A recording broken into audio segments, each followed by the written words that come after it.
Hi hello നമസ്കാരം. എല്ലാവർക്കും താരൂസ് വീട്ടിലേക്ക് സ്വാഗതം. ഇന്ന് നമ്മൾ സംസാരിക്കുന്നത് പേടിയെക്കുറിച്ചാണ്, ഭയത്തിനെ കുറിച്ചാണ്. ജീവിതത്തിൽ എല്ലാവർക്കും ചില കാര്യങ്ങളോട് ഒരു പേടി ഉണ്ടാവും അല്ലേ? എന്തുകൊണ്ടാണ് നമുക്ക് പേടി ഉണ്ടാവുന്നതെന്നും എങ്ങനെ അത് പരിഹരിക്കാമെന്നും നമുക്ക് ഈ വീഡിയോയിലൂടെ നോക്കാം. പ്രധാനപ്പെട്ട ഒരു ചോദ്യമുണ്ട്. നമ്മുടെ മനസ്സിലെ എല്ലാ പേടികൾക്കും ഉത്തരം കണ്ടെത്തേണ്ട ആവശ്യമുണ്ടോ എന്ന്. അതിൻ്റെ ആവശ്യമില്ല. ഉത്തരം എല്ലാ പേടികൾക്കും ഉത്തരം കണ്ടെത്തേണ്ട ആവശ്യമില്ല. രസകരമായ മറ്റൊരു കാര്യം, ചില പേടികളൊക്കെ നമുക്ക് ജീവിതത്തിൽ ആവശ്യവുമാണ്. നമുക്ക് പേടി ഉണ്ടാവുന്നത് രണ്ട് തരത്തിലാണ്. ഒന്ന് സ്വാഭാവികമായ പേടി, രണ്ട് അസ്വാഭാവികമായ പേടി.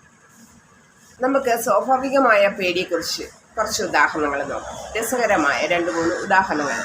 നമ്മളിപ്പം നനഞ്ഞ പ്രതലങ്ങളിലൂടെ നടക്കുകയാണെങ്കിൽ നമുക്കൊരു പേടി ഉണ്ടാവും, വഴുതി വീഴുമോ എന്ന ഒരു പേടി. അതുപോലെ തന്നെ നമ്മുടെ കൈ നനഞ്ഞിരിക്കുകയാണെങ്കിൽ നമുക്കൊരു പേടി ഉണ്ടാവും, സ്വിച്ച് ബോർഡിൽ തൊടുമ്പോഴത്തേക്ക് ഷോക്ക് അടിക്കുമെന്നുള്ള പേടി. അതുപോലെ തന്നെ ഇപ്പോൾ ഭയങ്കര കുത്തനെയുള്ള കോവണിയിലൊക്കെ കയറുമ്പോഴത്തേക്ക് അങ്ങനെ സൈഡിലേക്ക് നമ്മൾ വീണു പോകുമോ എന്നൊക്കെയുള്ള ചെറിയ പേടി ഉണ്ടാവും അല്ലേ. പിന്നെ ചില വയസ്സായ മനുഷ്യരെ കണ്ടിട്ടുണ്ട്, എക്സലേറ്ററിൽ കയറുമ്പോഴത്തേക്ക് ഇങ്ങനെ കുത്തനെയുള്ള ഇറക്കമാണെങ്കിൽ ഇവർ പേടിക്കുന്നതാണ്, കയറത്തില്ല അവർ എന്നിട്ട് എന്താ ചെയ്യും, സ്റ്റെപ്പിലൂടെ ഇറങ്ങി വരാനായിട്ട് ശ്രമിക്കും. അങ്ങനെ പലതരം പേടികൾ നമുക്കുണ്ട്. പിന്നെ 100 കണക്കിന് പേടികൾ നമ്മുടെ ജീവിതത്തിൽ ഉണ്ടാവും. പക്ഷെ ഇതൊന്നും പരിഹരിക്കേണ്ട ആവശ്യമുള്ള പേടികളല്ല. കണക്കിന് പറയുകയാണെങ്കിൽ നമുക്ക് ഈ പേടിയൊക്കെ ആവശ്യം തന്നെയാണ്. എല്ലാം ഡ്രൈവ് ചെയ്യാറുണ്ട്. ഡ്രൈവ് ചെയ്യുമ്പോഴും ഈ സൈഡ് റോഡിൽ നിന്നൊക്കെ ചിലർ വളരെ അശ്രദ്ധമായിട്ടൊക്കെ ഓടിച്ചു കൊണ്ടുവന്ന് റോഡിലേക്ക് കയറും. അത് വളരെ ഡേഞ്ചറായിട്ടുള്ള സംഭവമാണ്. പക്ഷെ ഞാനുമൊക്കെ വണ്ടി ഓടിക്കുമ്പോഴത്തേക്ക് ഇതാണ് കൂടുതലായിട്ട് ശ്രദ്ധിക്കുന്നത്. അപ്പം നമുക്ക് ഒരു ചെറിയ ഒരു ഭയം നമുക്ക് ആവശ്യമാണ്. ഇല്ല, നമ്മൾ ഓവർ കോൺഫിഡൻസ് ആണെങ്കിൽ നമ്മൾ അടിച്ചു പറത്തി പോവുകയാണെങ്കിൽ എന്ത് സംഭവിക്കും? ഇങ്ങനെ സൈഡ് റോഡിൽ നിന്ന് വരുന്നവർ അഥവാ ഓടിച്ച് കയറ്റുകയാണെങ്കിൽ തങ്ങളിൽ ക്ലാഷ് ആവാൻ ചാൻസ് ഉണ്ട്. പക്ഷെ നമ്മൾ ഇത്ര ഇച്ചിരി പേടിയോടെ ശ്രദ്ധിച്ച് ഓടിക്കുന്നത് കൊണ്ട് അപകടം ഒഴിവായി കിട്ടും. അപ്പോൾ പറഞ്ഞു വന്നത്, ഈ പേടി നമുക്ക് ആവശ്യമാണ്. പേടി നമുക്കുള്ളത് കൊണ്ട് നമ്മൾ കൂടുതലും ശ്രദ്ധയോടെയും കരുതലോടെയും നമ്മൾ വണ്ടി ഓടിക്കും. അപ്പോൾ അപകടം ഒഴിവായി കിട്ടും. നമുക്ക് അസ്വാഭാവികമായ പേടിയിലേക്ക് പോവാം. ചില മനുഷ്യർക്ക് ഒറ്റയ്ക്ക് ഒരു റൂമിലിരിക്കാൻ ഭയങ്കര പേടിയാണ്. പിന്നെ ലിഫ്റ്റിൽ ഒറ്റയ്ക്ക് കയറാൻ ഭയങ്കര പേടിയാണ്. പിന്നെ വെള്ളത്തിന് ഭയങ്കരമായ പേടിയാണ്. ഇതൊക്കെ അസ്വാഭാവികമായിട്ടുള്ള പേടിയാണ്. ഇതൊക്കെ നമുക്ക് പ്രാക്ടീസിലൂടെ മാറ്റിയെടുക്കാവുന്നതാണ്. പതിയെ മാറ്റിയെടുക്കുക. അതിന് എന്താണെന്ന് വെച്ചാൽ മാർഗം എന്താണെന്ന് വെച്ചാൽ കുറച്ച് സമയം എങ്ങനെയെങ്കിലും ഒറ്റയ്ക്ക് ഇരിക്കാൻ ശ്രമിക്കുക എന്നത് തന്നെയാണ്. ഒറ്റയ്ക്ക് ലിഫ്റ്റിൽ പോകാൻ ശ്രമിക്കുക. അതേപോലെ വെള്ളത്തിലാണെങ്കിൽ ആരെങ്കിലും സഹായത്തോടു കൂടി നമ്മളിപ്പോൾ കൂടെ ഉള്ളവർ പറഞ്ഞു കൊടുക്കാതെ ബാക്കിയുള്ളവർ കടലിൽ നമ്മളിപ്പം കൃത്രിമമായ കടലിലൊക്കെ നമ്മൾ ടൂറിനൊക്കെ പോകുമ്പോൾ ഇറങ്ങുമല്ലോ, വീഗാലാൻഡ് പോലുള്ള സ്ഥലങ്ങളിലൊക്കെ.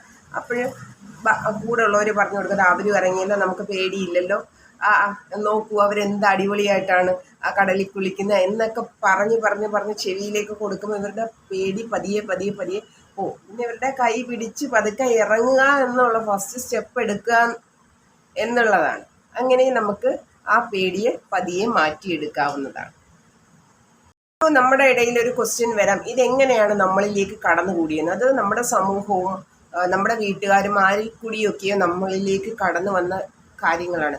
ഈ കുഞ്ഞു കുട്ടികളെ കണ്ടിട്ടുണ്ടോ, ചോറ് കൊടുക്കുമ്പോൾ എന്താ ഊച്ചാണ്ടി വരുന്നു ഇങ്ങനെയൊക്കെ പറഞ്ഞ് പേടിപ്പിച്ചൊക്കെ വായിലോട്ട് ചോറ് അമ്മമാർ കുത്തിക്കയറ്റി കൊടുക്കും. അമ്മമാർക്ക് അപ്പോൾ എന്താ ലക്ഷ്യം, എങ്ങനെങ്കിലും മക്കൾ ഫുഡ് കഴിക്കണമെന്ന്. പക്ഷേ ഇത് ഉപബോധ മനസ്സിൽ ഇത് കിടക്കും. ഇത് ഭാവിയിൽ ഇങ്ങനെയുള്ള പലതരം പേടികൾ ഉണ്ടാക്കാൻ ചാൻസാണ്.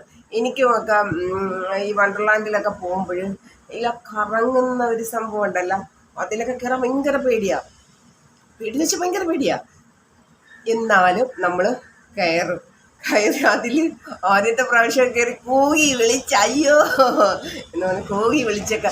അപ്പോഴത്തേക്ക് ഒരു പ്രാവശ്യം കയറിയപ്പോഴത്തേക്ക് ഏകദേശം ഇത്രയൊക്കെ ഉള്ളൂ എന്നാലും പിന്നെ കയറുമ്പോഴാണ് മുകളിൽ ചെന്നിട്ട് താഴോട്ട് നോക്കുമ്പോൾ ഒരു നെഞ്ചു പിടച്ചിലുണ്ട്.